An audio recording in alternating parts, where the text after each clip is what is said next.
नमस्कार, मैं विजयलक्ष्मी गुप्ता आपका अपने चैनल पर स्वागत करती हूँ। उम्मीद है कि सभी बहनें हमारी स्वस्थ होंगी, मस्त होंगी। प्रस्तुत हुई हूँ महत्वपूर्ण चर्चा को लेकर के।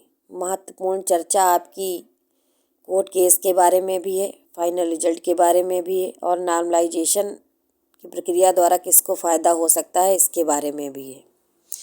उम्मीद है कि सभी लोग ध्यान से मेरी बात को सुनेंगे और समझेंगे भी, और इसी उम्मीद के साथ मैं चर्चा शुरू करती हूँ। 13 फरवरी को कोर्ट केस लगा था, आप सभी बहनों को पता है, और मेरे द्वारा कुछ लड़कियों को हाई कोर्ट में भेजा भी गया था, जिससे वास्तविकता क्या है ये पता चल सके। हालांकि हम लोग वकील तो हैं नहीं, ना ही संबंधित लड़कियां वकालत पढ़ी हुई हैं, फिर भी जानकारी लेने के लिए वहाँ पर लड़कियां पहुंची और ये सोच कर पहुंची कि कुछ नहीं होगा तो तजुर्बा ही होगा।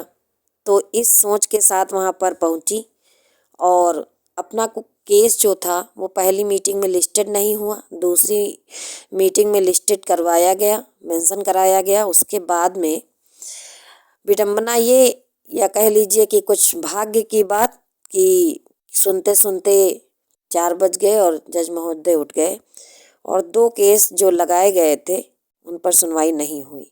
अब संशय की स्थिति बनी हुई है। जो लड़कियां गई थी उनको ये बताया गया कि 6 हफ्तों के लिए केस आगे मतलब डेट लग जाएगी, परंतु ऐसा है नहीं, कुछ संशय की स्थिति है और शायद केस पास ओवर हो गया है।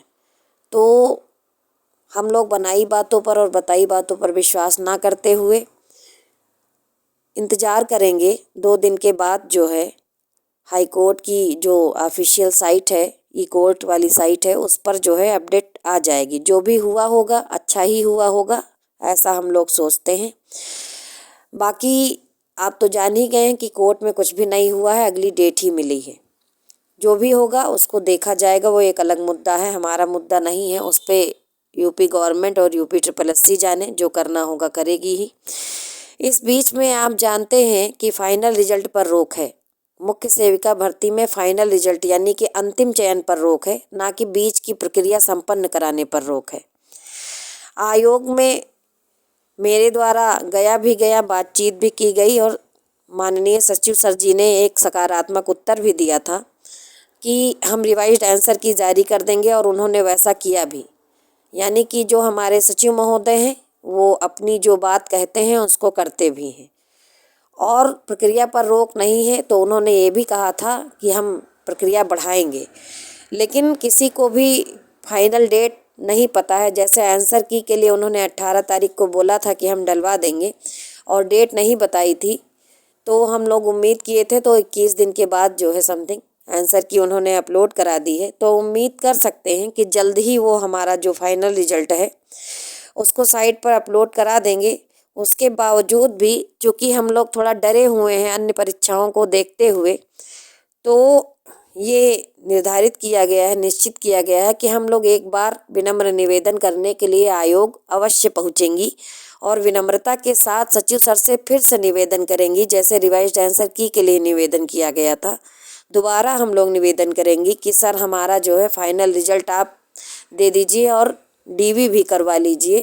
रही बात कोर्ट केस की, तो वो तो चलता ही रहेगा, और जब हमारी प्रक्रिया कंप्लीट होके रख जाएगी तो फिर जब जैसे ही मामला कोर्ट में टेकअप होगा, तो जाहिर सी बात है, जब हम लोग सकारात्मक हैं और कहते नहीं हैं कि सत्य परेशान हो सकता है, परास्त तो हो नहीं सकता है, तो कोर्ट में भी हम लोग जीत जाएंगे और केस डिस्पोज्ड हो जाएगा।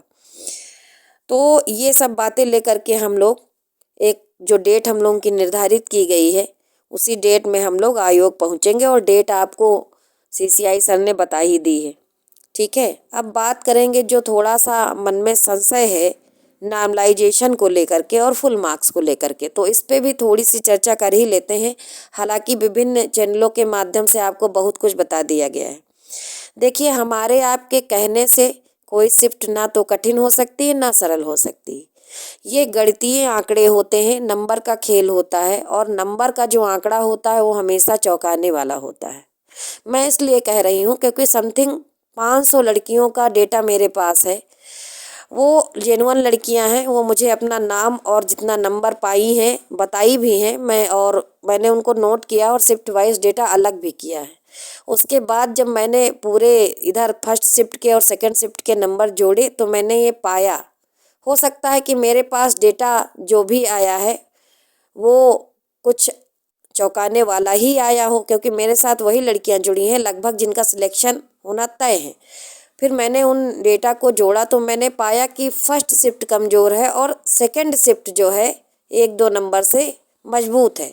तो इसीलिए मैं कहती हूँ कि कोई भी परेशान ना हो, दोनों ही शिफ्टों में मुझे नहीं लगता है कि कोई अंतर था, मगर ये मेरे अपने खुद के डेटा एनालिसिस पे मैंने ये चीज़ निकाली है और बाकी आयोग पर मुझे पूरा भरोसा है कि वो किसी के साथ अन्याय नहीं होने देगा।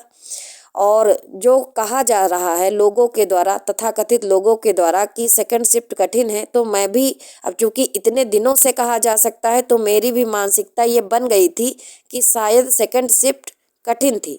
लेकिन फिर मेरे पास लगभग जो 500 लड़कियों का डेटा था, जब मैंने उसको शिफ्ट वाइज बांट करके और नंबर जोड़े तो मुझे सेकंड शिफ्ट कठिन लगी। लेकिन कोई भी नाराज़ मत होइएगा, जो मेरे पास डेटा आया है मैं उसी के हिसाब से बता रही हूँ। बाकी ये सब काम डिसाइड करना आयोग का काम है, मेरा काम नहीं है, ना ही किसी यूट्यूबर का काम है। क्योंकि आप लोग हमें देखते हैं, फॉलो करते हैं, तो हम लोगों का ये एक नैतिक कर्तव्य बनता है कि हम लोग आपको सही बात बताएं या जो हम लोगों का अनुमान है वो आपको बताएं। बाकी आपका अपना व्यक्तिगत जो भी विचार है, विचारधारा है, उससे मुझे कोई परेशानी नहीं है। अब बात कर लेते हैं कि नॉर्मलाइजेशन का फ़ायदा होगा किसको। देखिए, नॉर्मलाइजेशन का फ़ायदा उसी को होता है जिसने तुक्के कम लगाए हैं।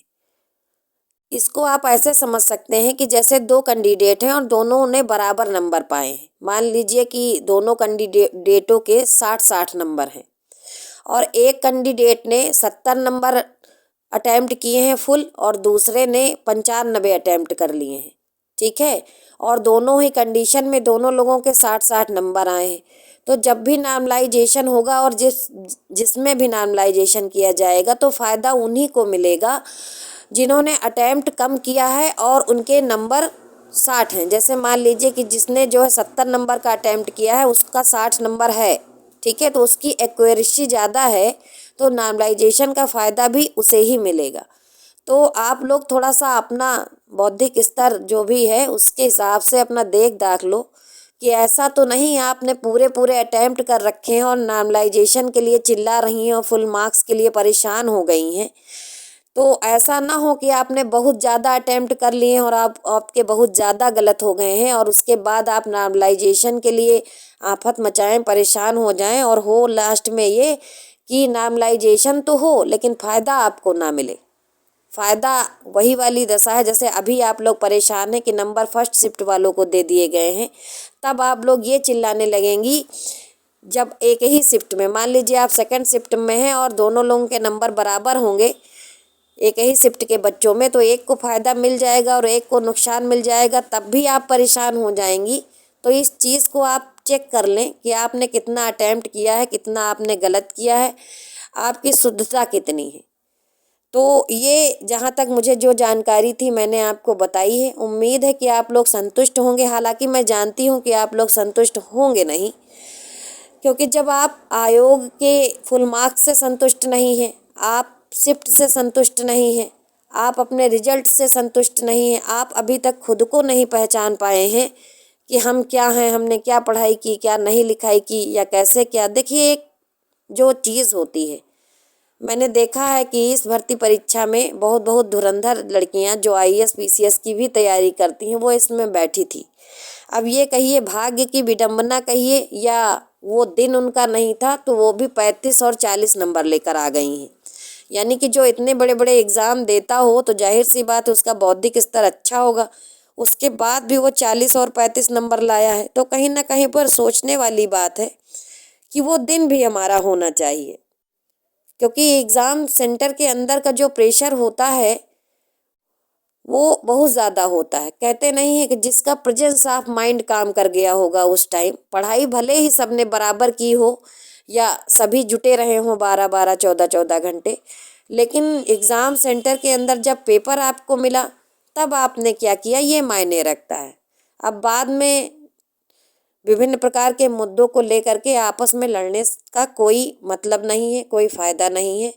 मुझे लगता है कि आप लोगों को आयोग में एप्लीकेशन देना चाहिए, आपकी बात सुनी भी जाएगी और हर समस्या का हल कोर्ट नहीं होता है। इसीलिए जो भी बहनें असंतुष्ट हैं उनको चाहिए कि वो आयोग के समक्ष एप्लीकेशन के माध्यम से अपनी बात पहुंचा दें और रिजल्ट के लिए सकारात्मक रहें, कोर्ट केस के लिए भी सकारात्मक रहें। अन्याय आपके साथ नहीं होगा, क्योंकि यूपी सरकार मैंने देखा है कि जो कमिटमेंट करती है उसको पूरा करती है। बाबा जी ने कहा है कि वो मार्च तक करवाएंगे तो मतलब करवाएंगे। और कोर्ट में भी ऐसा नहीं है कि डेट आपकी बहुत आगे लग गई है। जो आपका केस है वो जल्द ही 2 दिन में अपना डेटा आपके साइट पे आ जाएगा, आप देख लीजिएगा। और एक बात और भी है कि आप पहले अपना मूल्यांकन कर लीजिए और भर्ती को थोड़ा सा देखिए, अपना स्वार्थ हटा करके देखिए दोनों शिफ्टों को, तो आपको समझ में चीज़ें आ जाएंगी। मुझे पता है कि सभी लोग मेरे विचारों से संतुष्ट नहीं होंगे, पर कोई बात नहीं, कमेंट बॉक्स में अपनी राय अवश्य रखिए और थोड़ा शब्दों को मर्यादा में रहकर ही आप लोग बोलिएगा, ऐसी मैं उम्मीद करती हूँ, क्योंकि आप लोग भावी मुख्य सेविकाएँ हैं। इन्हीं शुभकामनाओं के साथ मैं अपने वीडियो को यहीं पर रोकती हूँ। फिर अगले वीडियो में मिलेंगे।